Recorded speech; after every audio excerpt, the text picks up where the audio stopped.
heresy needs to be denounced. Francis needs to be called a heretic, and we need to separate from him. Now, we are entitled, all of us, we are entitled to declare and to declare publicly that Francis is a heretic. Yes. We have to call a spade a spade. And because the faith is the life of the soul, we are obliged to profess the faith. That we are obliged. We don't have a working papacy. We don't have anyone to solve our disputes. When there is a dispute, there is no one to put an end to it and decide something. And so when something wrong is done to us, when someone attacks us, the only solution we have is to endure. You know, if you wouldn't have known that Father Chazal was an SSPX resistance priest, Marian Corps, one would think that he was a sedevacantist. I mean, the way he speaks here is very strong. And I guess this is one thing I like about Father Chazal, even though he's not a sedevacantist, is that he speaks very strongly.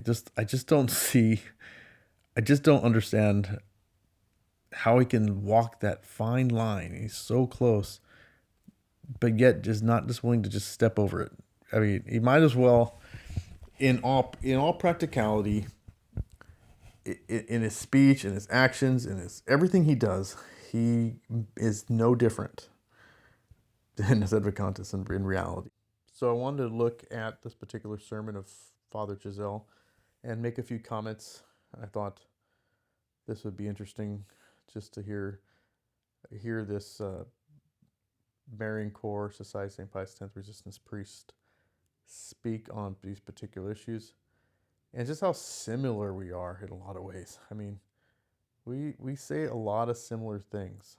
The sedevacantists and these resistance priests, it's just for whatever reason, the resistance priests have a tough time just accepting the reality of what is going on, in the sense that this man is not it can't be the Pope. He can't. He may be sitting there, okay, but the man's not a Pope.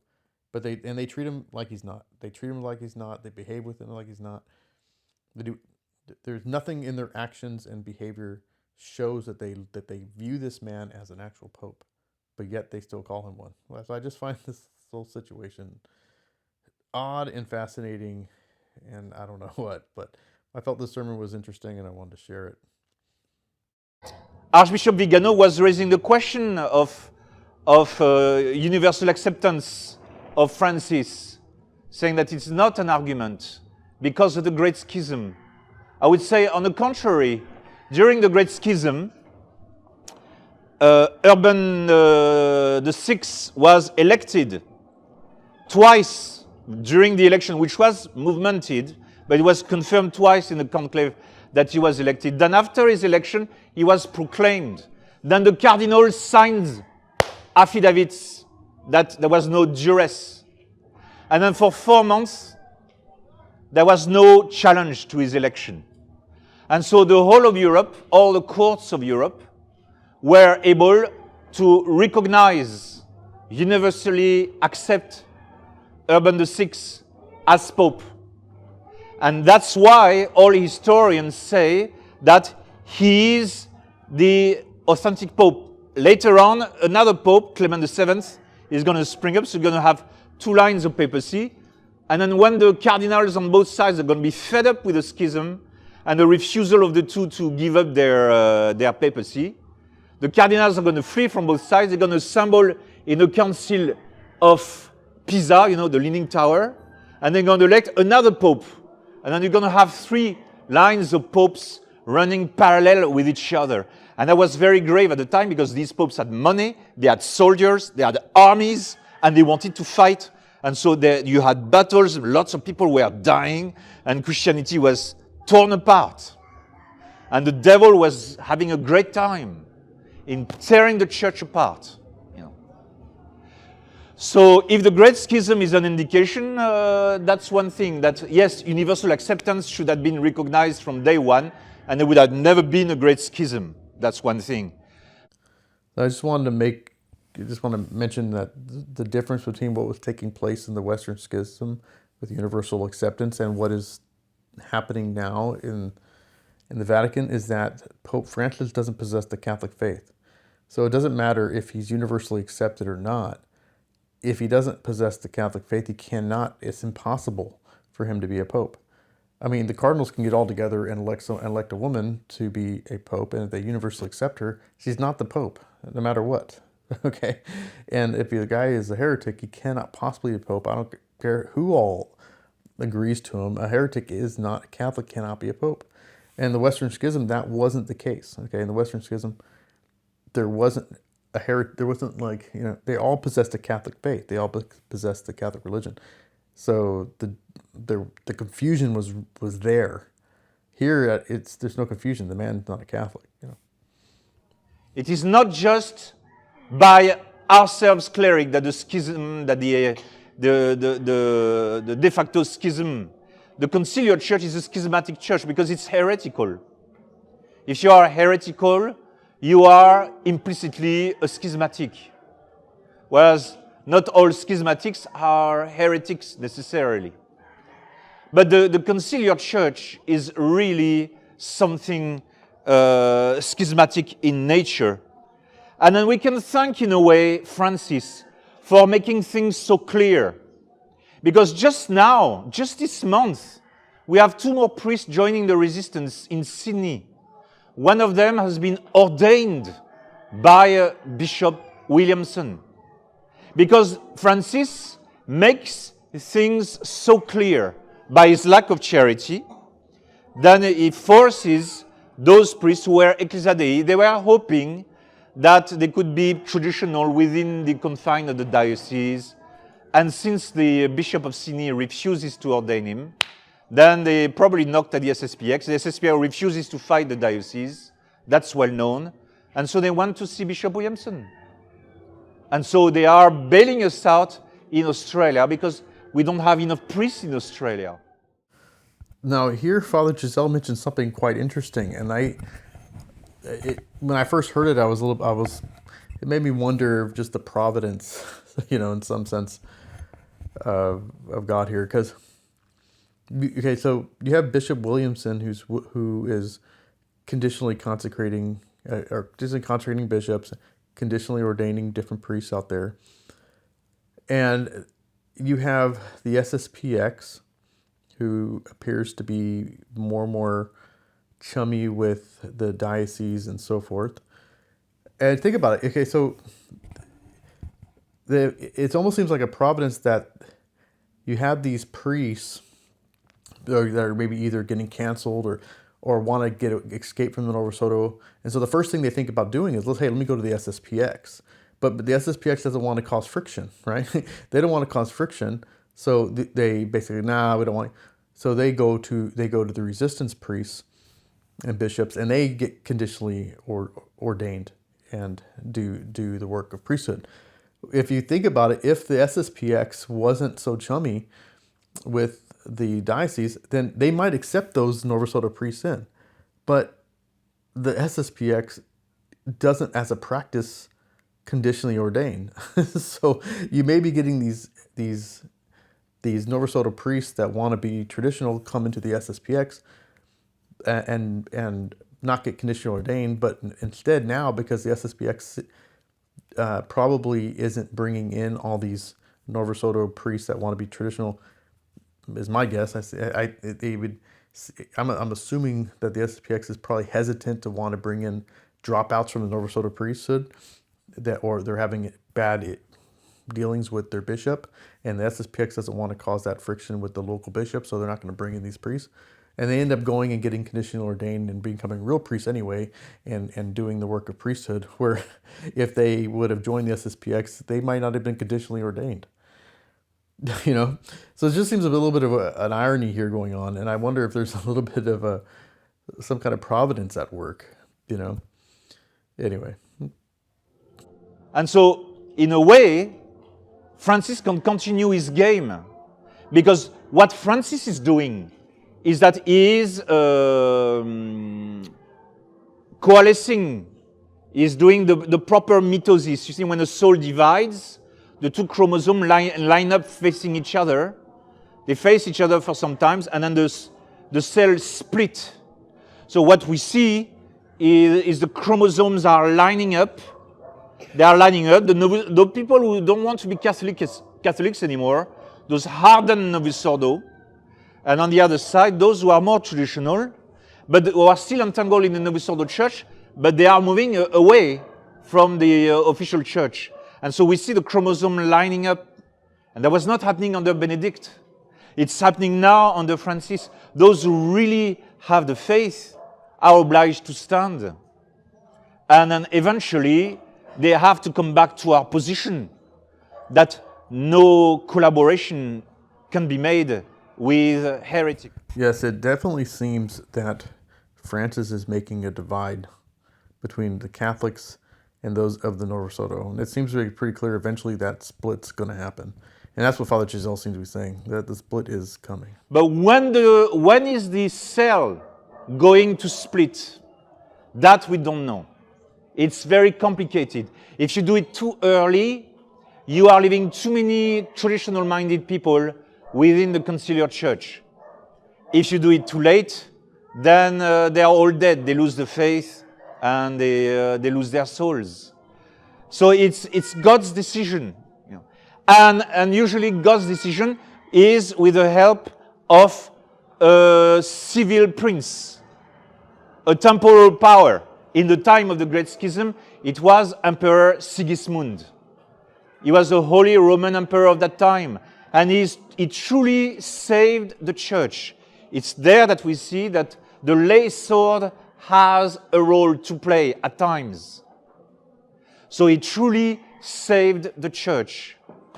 Who is going to save the church now? Who is going to stand for the natural order at least? Who is going to convert eventually and be the light of the nations for our times? Which nation is going to be possibly the fourth Holy Roman Empire, whose kings in the past also bore the title of Caesar? What is that nation that Our Lady has indicated? So we must be confident. We must be confident that a charity will prevail and that God is going to help the church. And so among our circles, we've always advocated that the question of the holding of the office is very complicated. It was very complicated in the time of the Great Schism. Even in those times, it says, you cannot judge the Pope because he's not a heretic. And so they had to declare, to stretch it, make him a heretic, to say that they were judging him. But they were not judging him in fact. They were simply declaring him for what he was, But you needed to have, to solve the schism, you needed to have quite a number of prelates, a sufficient number of prelates. Now, it's true in the resistance we're a bit top-heavy. We've got 7 bishops, 110 priests. So the ship is a bit top-heavy. It's like those Japanese warship, one of them, capsized because he had too many weapons on the top. So we're a bit top-heavy, but even 7 bishops are not enough. That's not enough just even to declare Francis a heretic. Now some of this was a little bit confusing, the argumentation he's making about, the Western Schism and the comparison there. But what caught my attention is that he said that the resistance has 7 bishops. I mean, that kind of caught my attention. I said, man, I didn't know that they had 7 bishops now. And what does the Society of St. Pius X have? They have 3 and 1 fake one, Bishop Hunder. So they have 3 and a counterfeit, and the resistance has 7 already. Like, what is the Society of St. Pius X waiting on? Okay, their bishops are getting much older. We all know, I think everyone knows this. Okay, everyone has to, even with that, the society has to wonder what is next. What are they waiting on? Are they waiting on Francis to approve these bishops? Are they waiting for, what are they waiting on? do they not want their episcopal lineage to continue? Are they not concerned about ordaining traditional bishops in the traditional rite by a bishop ordained in the traditional rite or consecrated in the traditional rite? That they only have 3 and they're very old and they're getting up there in age. So, I mean, one thing for sure is that the resistance is moving along and doing the work that it appears Archbishop Lefebvre intended to do. At least in his latter days, he went with it despite those conciliarists excommunicating him.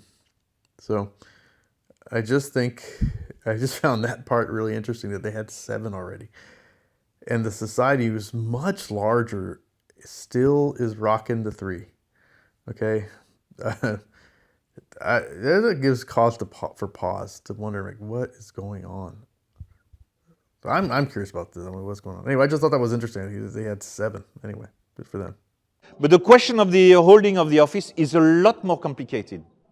It was a big mess in the time of the Great Schism, and then the theologians around the Great Schism could not agree with each other, and then they led to the dangerous error of conciliarism. And then you had the opposite error, which was ultramontanism, that is today's exaggeration of the prerogatives of the See of Peter. That the Pope must be followed even if he is a heretic. The abuse which is going on today. So you got these 2 big errors. So it's very hard to strike the correct line.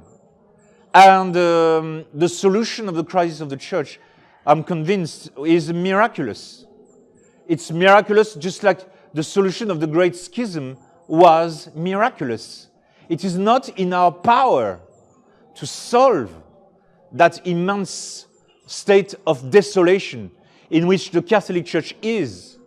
What is in our power is to grow, is to be more Catholic ourselves, to make little flames, little citadels of prayer and the practice of the faith. That's in our power. But to solve the great picture, no. We have a role that way, but it is not just us. There are much larger forces at stake, involved in that solution to the crisis of the Church. So continue to struggle, not just for the virtue of faith, but for the virtue of charity. And then you can see, yesterday I was looking again at the chart of the sects among the Sedevacantists. It's pretty bad on our side already, but it's a lot worse on their side. They are a lot more divided into many other subsects, and they are tremendously scattered. The way they are scattered, the chaos which reigns among them is ultimate. So we must not join a similar chaos. It's very hard for us. It's really hard for us to keep the bond of charity in our times. Can I just say that within all the traditional groups, there's a lot of confusion and disagreement and so forth, and not just within the Sedevacanist groups, but also within the resistance. I mean, we're all facing this problem. We're all having confusion. That's because the shepherd has been struck. Okay? And that's going to happen. When the shepherd is struck, the sheep are scattered. And we're all facing this crisis, and we're all, in confusion, in a lot of ways. So, but one thing we're all united around is the faith. All right? We all have the faith. It's just we have different ways of trying to deal with this crisis. So, I don't know. I think we should stop fighting each other, and hopefully try to unite. I know that's going to be difficult, but that's just my hope. We don't have a working papacy. We don't have anyone to solve our disputes when there is a dispute, there is no one to put an end to it and decide something. And so when something wrong is done to us, when someone attacks us, it's the only solution we have is to endure. Endure what is done to us, to forgive the sins committed against us, as our Lord is advising us in his parable in the Gospel of today. There is no other solution. We cannot solve the crisis in the way that we wish to. But at the same time, we see that if we keep charity, God blesses and God provides a great increase. So we have more and more missions, more and more groups attending the Mass in the Philippines, and more vocations on the way. I've got 4 vocations that need to come on top of the 2 that I have from Australia, and then there are 2 or 3 Indian vocations. Now these 4 and those 3 Indians have a difficulty to come here in the Philippines. But it seems that God is providing. Doesn't mean that we are charitable, but we can only be grateful to God to give us what resembles a little bit a reward of some level of charity that we've been able to achieve. In the name of the Father, and the Son, and the Holy Ghost, amen.